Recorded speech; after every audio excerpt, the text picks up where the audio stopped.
Hello students, hope you are going very well. Subscribe and like my channel to get new updates and share my video to your contacts so that they can get also benefits.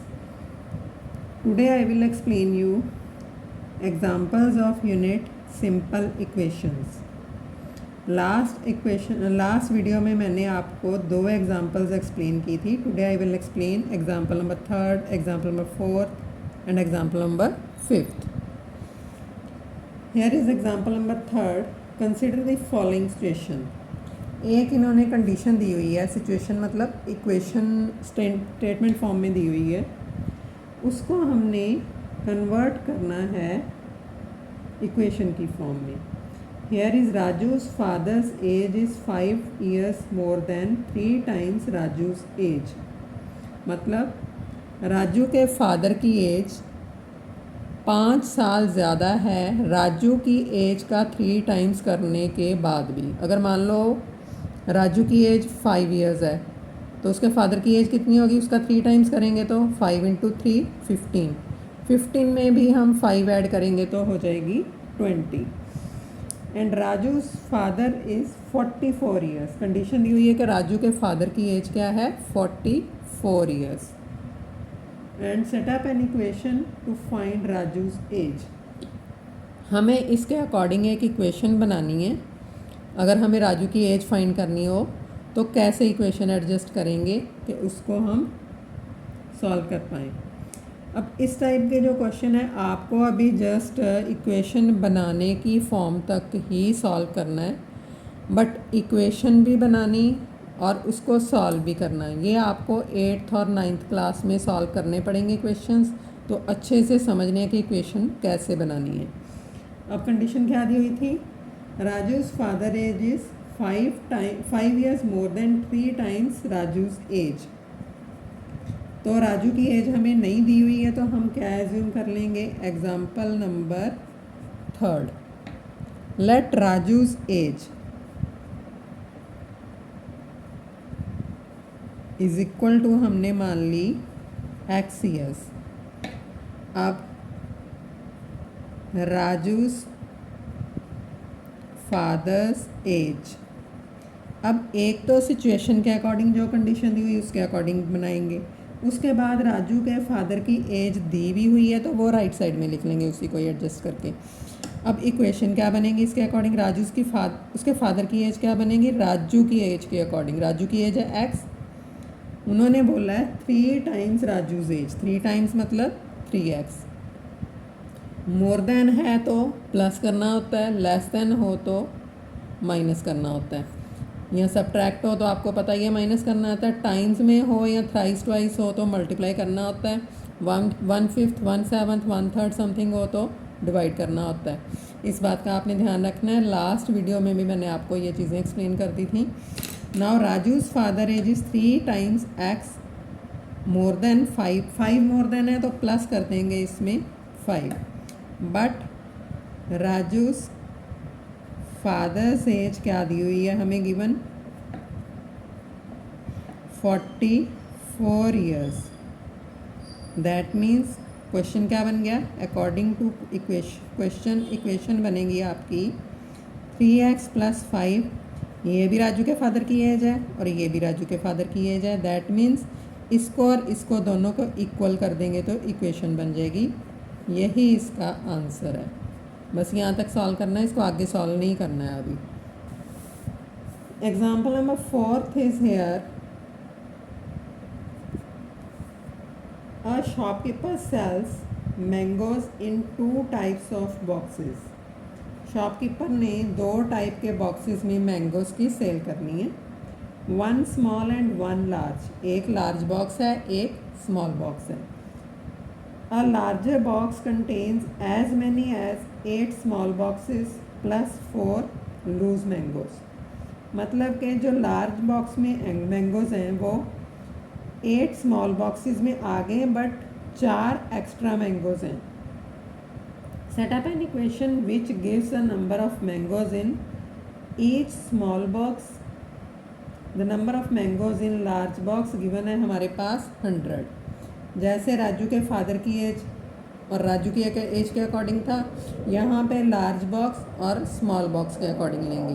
तो small box के according large box को adjust करना है, तो small box के mangoes को हम assume करेंगे x.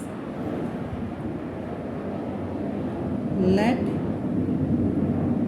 Mangoes in small box is equal to x मान लो या टी मान लो, कुछ भी मान लो, वेरिएबल कोई भी ले सकते हैं, x y z t something जो भी है। अब मैंगोज इन स्मॉल बॉक्स हमने टी एज्यूम किए हैं। अब आगे उन्होंने बोला है कि 8 स्मॉल बॉक्स हैं, तो लार्ज बॉक्स के मैंगोज होंगे 8 स्मॉल बॉक्स इंटू टी, मतलब 8t, उसमें प्लस कर देंगे 4 लूज मैंगोज, तो टोटल मैंगोज हमें दिए हुए हैं 100। And mangoes in large box, small box के अकॉर्डिंग क्या बन जाएगा, 8 टाइम टी प्लस 4।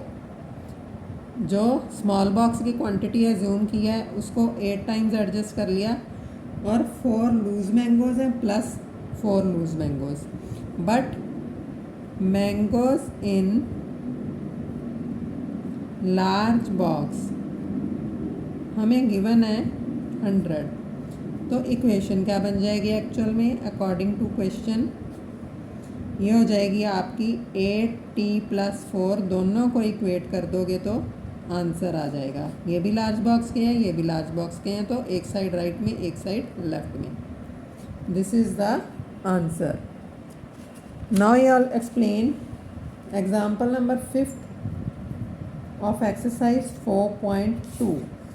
अब यहाँ तक तो हमने सीखा है कि इक्वेशन कैसे बनानी है, और 4.2 में आपको solving the equation means equation को सॉल्व कैसे करना है वो सिखाया जाएगा।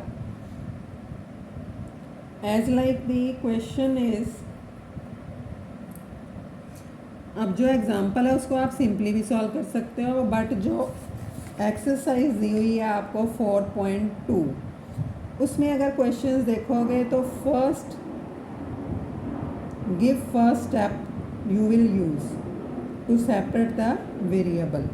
तो स्टेप्स के अकॉर्डिंग इसको सॉल्व करना होता है। जो 3 क्वेश्चंस हैं पहले वो अकॉर्डिंग टू स्टेप्स ही हैं, तो वो मैं आपको जो इक्वेशन सॉल्व करनी बताऊंगी 5th एग्जांपल की, वो भी अकॉर्डिंग टू स्टेप्स ही बताऊंगी, ताकि आप first second and third question उसका सॉल्व कर पाओ। तो अकॉर्डिंग टू स्टेप्स कैसे सॉल्व करनी है, example number 5, equation is here 3n + 7 is equal to 25।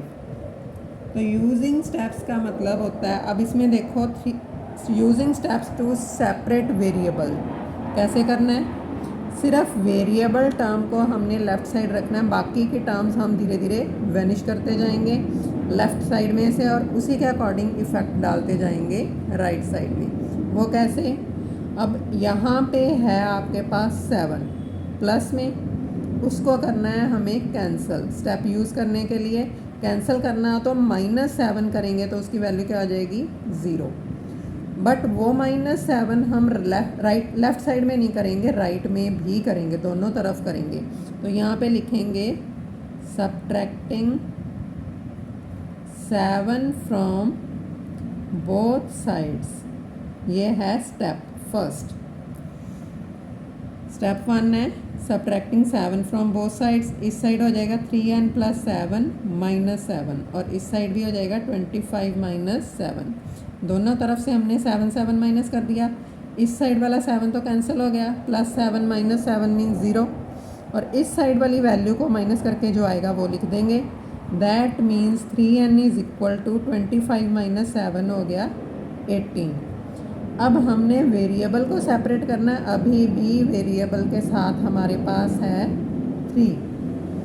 3 single term है, कोई साइन नहीं है बीच में, तो मल्टीप्लाई का साइन माना जाएगा।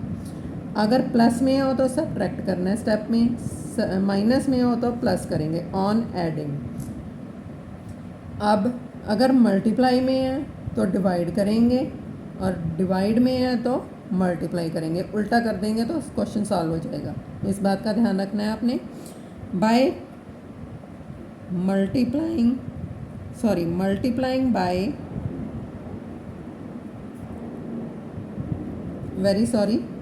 ये मल्टीप्लाई में है तो dividing by 3 on both sides. Dividing by 3 means 3n equal to 18 equation तो थी हमारे पास। अब इसको डिवाइडिंग बाय 3 करना है तो इस साइड भी डिवाइड बाय 3 कर दिया, इस साइड भी डिवाइड बाय 3 कर दिया। इस साइड वाली तो 3 हो गया कैंसिल, क्योंकि डिवीज़न में सेम टर्म हो तो कैंसिल कर सकते हैं। इस साइड वाली डिवाइड को हम करेंगे तो 3 6 आर 18, तो n की वैल्यू क्या आ गई 6। 2 स्टेप्स में हमने इसको सॉल्व किया है तो आंसर आ गया इसका 6। Now I explain second part of example number 5।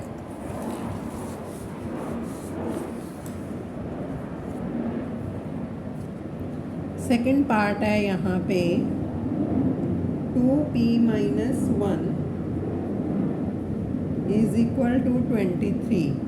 अब यहाँ पे है सब्ट्रैक्ट का साइन। मैंने आपको क्या बताया था, अगर सब्ट्रैक्टिंग है तो एडिंग एडजस्ट करेंगे।